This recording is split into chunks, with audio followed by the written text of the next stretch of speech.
Now we are in the chapter called supply elasticity.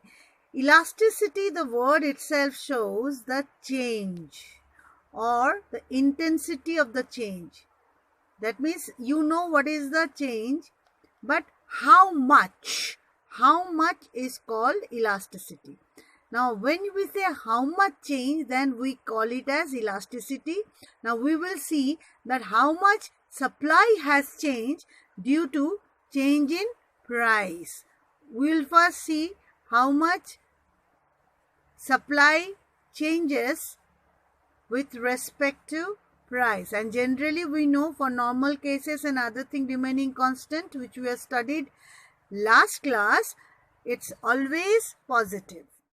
And this is supply elasticity. All this time you studied as demand elasticity. Now we will be studying supply elasticity, which shows percentage change in exactly same as demand. Percentage change in quantity supply. Okay, here the quantity is supply, not the demand. You get confused with this. Please don't get confused. Change in price. Change price. So now the formula, as you know, we have already done.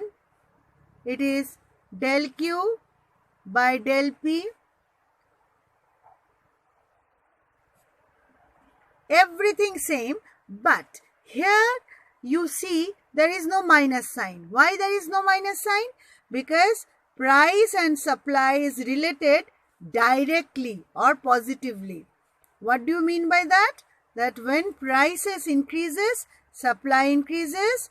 When price decreases, your supply decrease. Now this is a formula.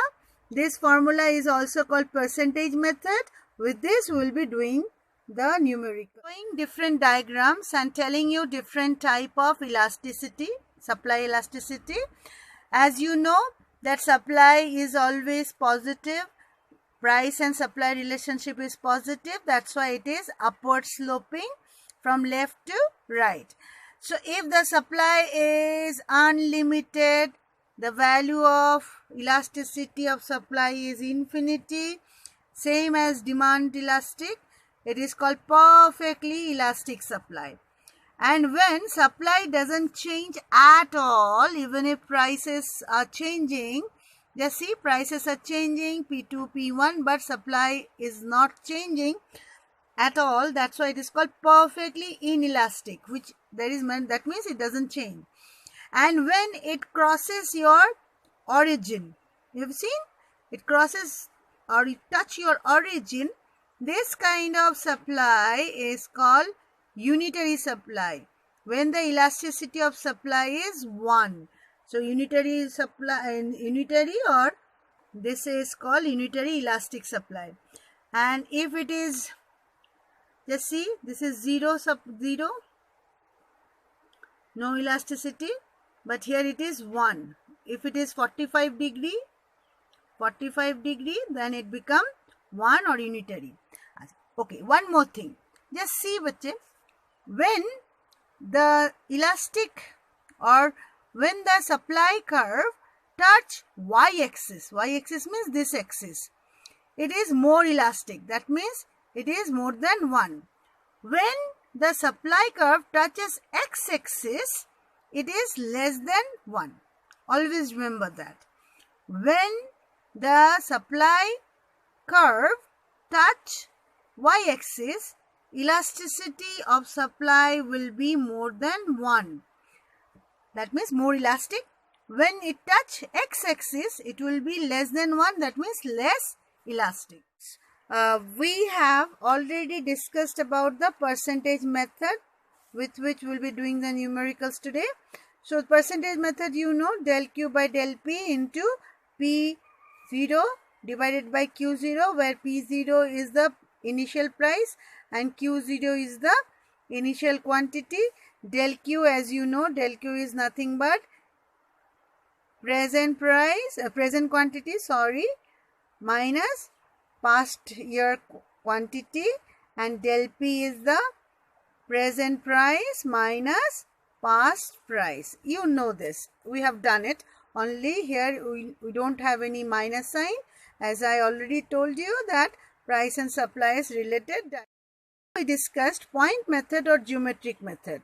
Suppose we have a supply curve. Now this is supply curve, price and quantity. This is supply curve, and somebody asks you that show us the elasticity of this point. Suppose this point is P, and somebody asks you to find out the elasticity of point P. Now how to find out? Just see the process, minutely see. This is O. O stands for origin. You need to stretch the point on quantity axis, that means PB, and here this supply curve we need to extend. No matter that it crosses your y-axis, but you have to extend this. Once you extend this, you put a mark and make it as A.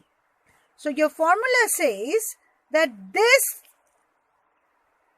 distance AB divided by distance from origin of that point on quantity axis. Distance from origin means OB is the elasticity. Clear? Whenever you have got a supply curve, you stretch the supply curve till the last point and cut the x-axis. No matter whether it surpass your y-axis or not, you need to stretch it.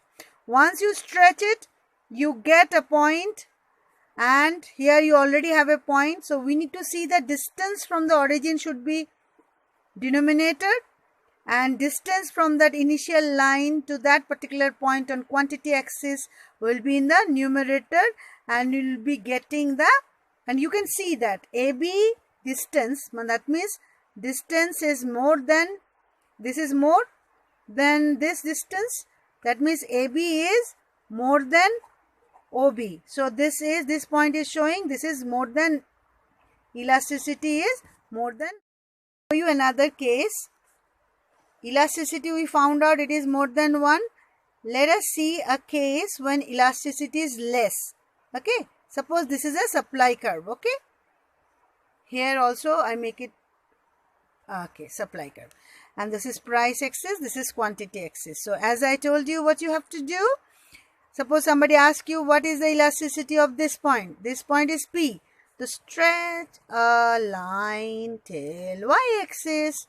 So this is B, and stretch this supply curve till your which axis? Yes, quantity axis. So make it a BA. And as you know, this is O. O means O stands for origin. So what is the formula? Formula is, first numerator would be AB. Here AB is this much, right? AB. And this is OB. So now Ravi, Tinku, Anthony, Aftab, you can see OB is more, AB is less. So this will be what? This numerator will be less and OB is, denominator is more. That means this is less than 1. That means elasticity less elastic. You can say less elastic. Is it clear? See the determinants of elasticity of supply. What guides the change in supply? First, just see behavior of cost of production. Now, if the cost of production slightly increase with the increase in the production, slight increase, then there will be fairly more elastic. That means more change. And if large increase in cost, that means large increase in cost, then what will happen?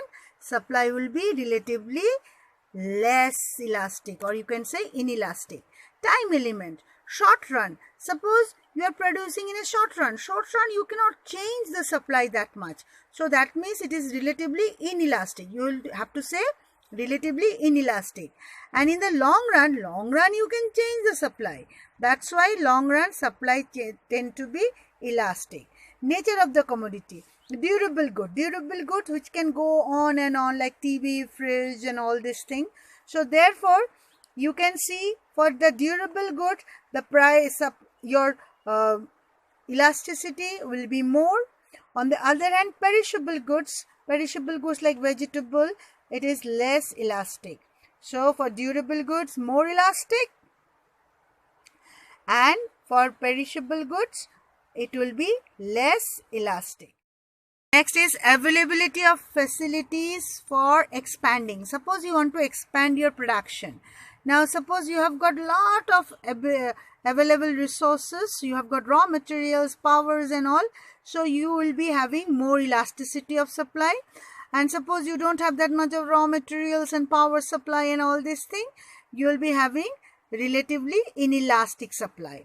Nature of input. Suppose you require very high and complex kind of inputs. So for that, it will be less elastic. Suppose you require specialized input, but suppose you require a regular input, then it will be more elastic. Nature of technique. If the technology requires complex means very delicate or very special, then it will be inelastic. And if it is simple and modern, then it will be elastic. Factor mobility means the factor which you are using for production. Suppose you are using for commodity A. Now if you can switch over to commodity B immediately, then there will be more elasticity. But suppose mobility is less. Mobility means shifting from one product to another. Factor which can be shifted. Suppose a labor who is producing biscuits, if they can be used to produce a car, then immediately you can switch that labor from biscuit making company to car making company. If you have got that kind of mobility, then supply will be more elastic. More elastic means you can change the supply immediately by shifting the labor. But if suppose mobility is less, then there will be less elastic supply. Risk taking. Suppose the producer is willing to take the risk, then there will be supply will be more elastic. And if they are hesitant means they are afraid of taking the risk, definitely it will be inelastic. Expectation. Suppose you think that be keeping the commodity in the stock, and this kind of thing is making your supply less elastic. And suppose you don't want to hold, you think that expected price will be falling, so what you'll do, you will just bring all the commodity in the market, so it will become more elastic. Friends, let's do the recap of all the things which I have just described to you in the video. You will be finding all the slides out here, and it's just a recap of what I have just taught you. Basically, elasticity, that means the supply elasticity, is the extension part of the demand elasticity, but a bit of difference. And I explained to you almost all these points. I'm going to give you the slides individually also, so that while writing the answer, you can take the help from these slides. Worksheets are given. I hope you can jot down, you can write down the worksheets, and the answer will be provided to you in the next week. Thank you. God bless.